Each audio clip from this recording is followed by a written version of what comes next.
Welcome to Mountain View Homestead. This is Andy coming to you. It is a Friday evening. It's time to check in on everything that we got started in the greenhouse yesterday, and we're going to walk up and check on the garden and see with our transplants. It did rain today, so we're going to hopefully see everything nice and green and that it's doing what it's supposed to do. So join us if you will. This is one of those whimsical little things that I always enjoy every time we come home. My father-in-law built this here at the end of the driveway, and it's just so neat. We call it the Hobbit House, but the girls love it. They dress it up with little things for the fairies that they say live inside, but thought I'd share that with you guys. The Hobbit House. So this is our greenhouse. When I say greenhouse, this is small. I had one before that just sat on your porch, and it was basically the width of one of these shelves. So it's 4 feet wide, or 3 feet, probably 3 feet wide, with the shelf. And it had 5 or 6. I got it at Tractor Supply. Worked fine when we had a smaller garden. This one we have used. This is our second season of using it. It has lasted very well. We got it on Amazon with this, but it's actually lasted. I left this cover on it the entire winter. And it's got the roll-up windows on the side, roll-up door here on the front, and then roll-up window on the other side. It's just held down. We put in anchors, so you can see down there is an anchor as well as down here. So it didn't have any issues with any of the windstorms, and it is a mess in here, guys. But then it's just the guy wires that go down and hold it with that as well. So everything is looking okay. This one thing that I always do like to try to check, I reset this every day. So I did leave this closed all day because I thought it was going to be a little bit cooler than it turned out to be today. With the rain, I was wrong. It got up to 114 in here, so a little bit too hot, I think. Right now, 69 in here. The lowest that it got down to overnight was 56. But it gives me a good idea, so I'm just going to hit clear on that guy. And we'll let it go back through. Now, when we planted these, if you can remember from our last video, we went through, and one thing that we should have done, and we did not, but we were in a hurry and it was a lot easier to be able to put it in, is we did not pre-moisten all of our dirt before it went in, any of that seed mix. So because of that, it's taken a lot longer for it to get moist and ready to actually be able to take on water. And you can see the difference as far as with how dry this still looks in some of the areas. It just hasn't taken everywhere, versus this that we've had for a while that looks very moist. Same with this that we transplanted out the bok choy and the kohlrabi.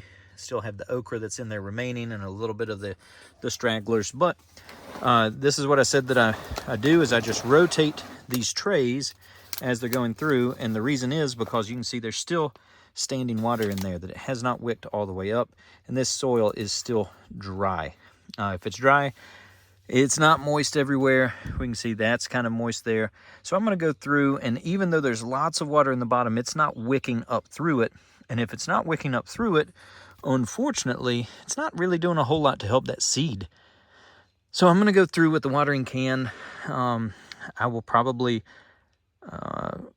wind up dumping out from these quite a bit, and then I will refill, but that's what it looks like needs to happen.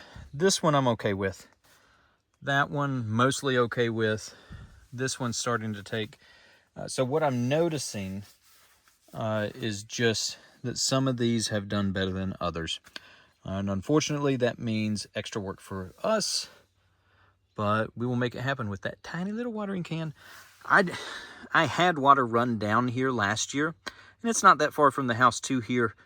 There is a little path, but I just fill these up, and that way I can measure how much water is going in and kind of get an idea. And some of these snapdragons, the ones that were really dried out, still look like they're pretty dried out. And we have lots where girls helped us seed. You can see that some of these are just unbelievably overseeded, and that's okay. If I were to do this again for next year, or if you're sowing snapdragons, I would probably instead sow them in a larger pot. So in a pot kind of like something like this, like a 6-inch pot. Sow them in that. Would be a lot easier to spread out and do multiple of those than it would be with these where we're starting on the little tray and trying to go through. So that seems like a better idea to me. All right, let's get these watered. Now this is exactly why I was saying go through and pre-moisten. You see how that just sits on top? It doesn't actually go down in. That blend, unfortunately, if you don't pre-moisten it, the water just sits on there. And it will take water very well once you get it moist. But it's this entire adventure of just trying to get it to accept any type of water. And it just does not want to at this point in time until basically it's stubborn. It's stubborn. It decides to tell you when it wants to do something. It's like my kids. It'll tell you, will it do it or will it not? Same thing as them. So we're going to go through, just try to moisten this a little bit more. Tomorrow I will come back out here and I will check on everything as we have a nice sunny day. And I'll just make sure that we get this, any of the extra water that's just really kind of sitting in there. I don't want it to just sit in and not absorb in from underneath. Although I do want it to all eventually be bottom watered. I'm afraid I'm going to have to do a lot more of this top watering here initially. And don't mind the doodles from my girls here on the back. I just didn't want to waste all of those to say what's in here. So we're just going to make sure that's about a half gallon. So about a quarter gallon that we put onto each one of those trays. And you can see everything labeled what's in here. But we will finish watering and head up to the garden so that we can check on those transplants. All right, we are in the garden. We are up here. Let me zoom out.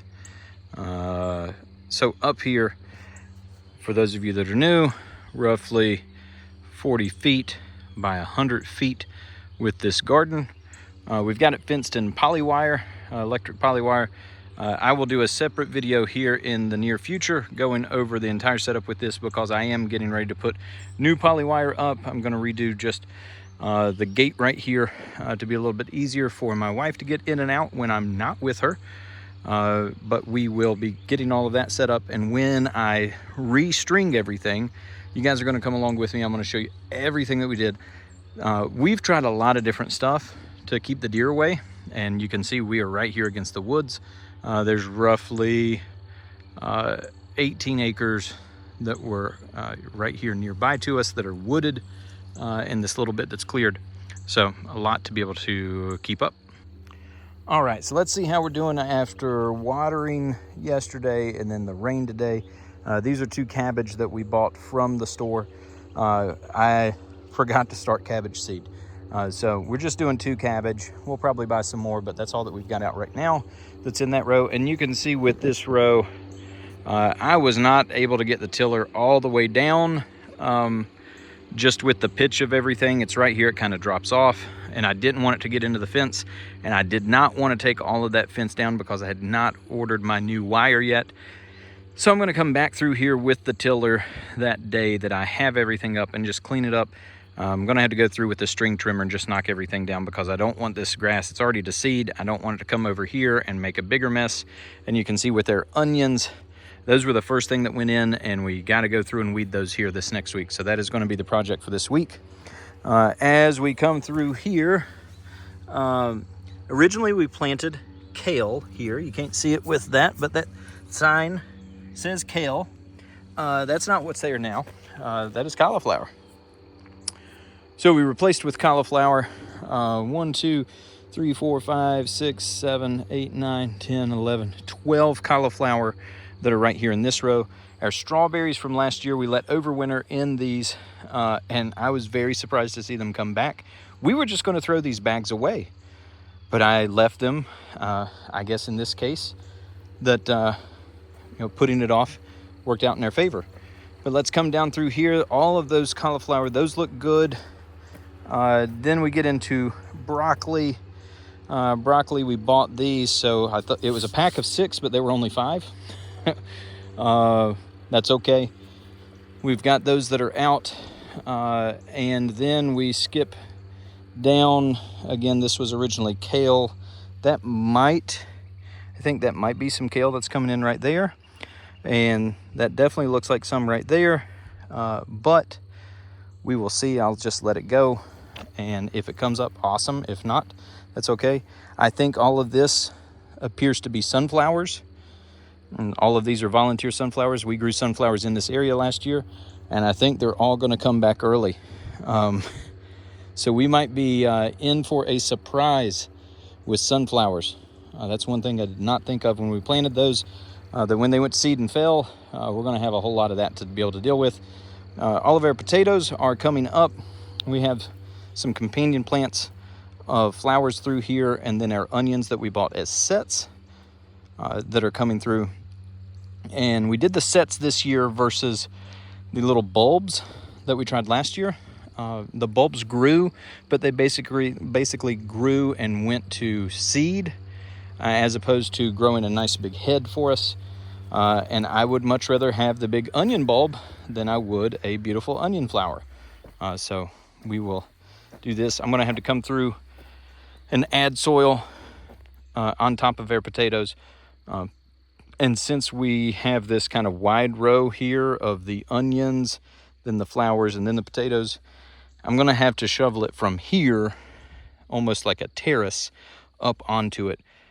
If it would have been a little bit easier a couple years ago, all the potatoes were through here, but we've been letting that rest for a couple years, and that will probably be re-gardened in the next 2 to 3 years. But we'll come through here, and we've got some more that's coming up. So everything through there is looking all right. There's some dahlias in there that my wife grew. So Sarah put those out.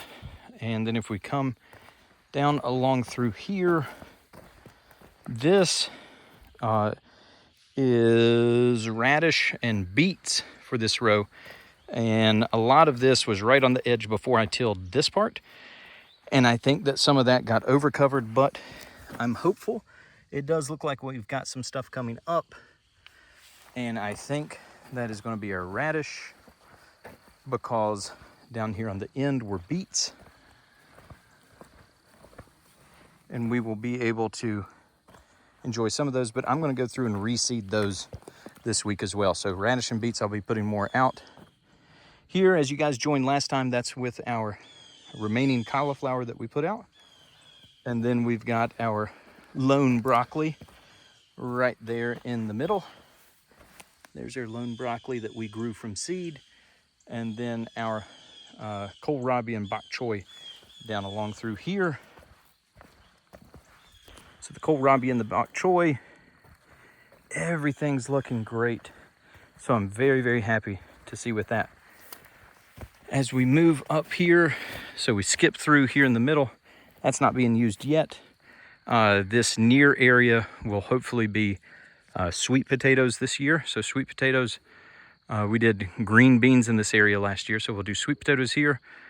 And then in the back end, that will be tomatoes.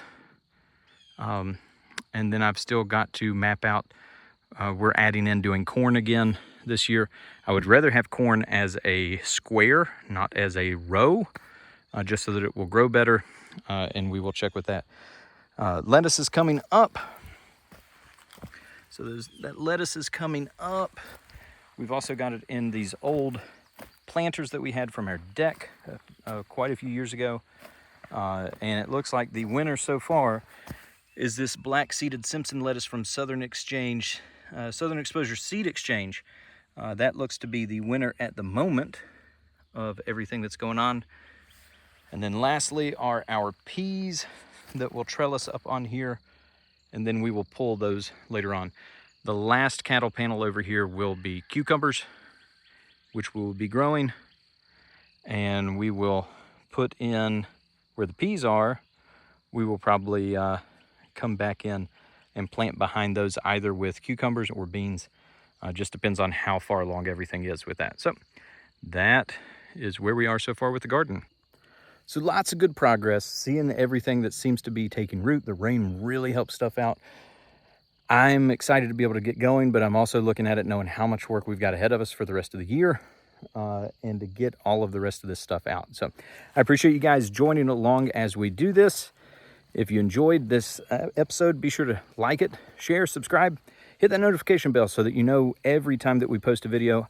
I try to do at least once a week, but with having 3 little ones, it doesn't always happen. So those notification bells let you know when you don't want to miss one, and we want to be able to share everything with you. Until next time, this is Andy with Mountain View Homestead saying enjoy your life, enjoy your homestead.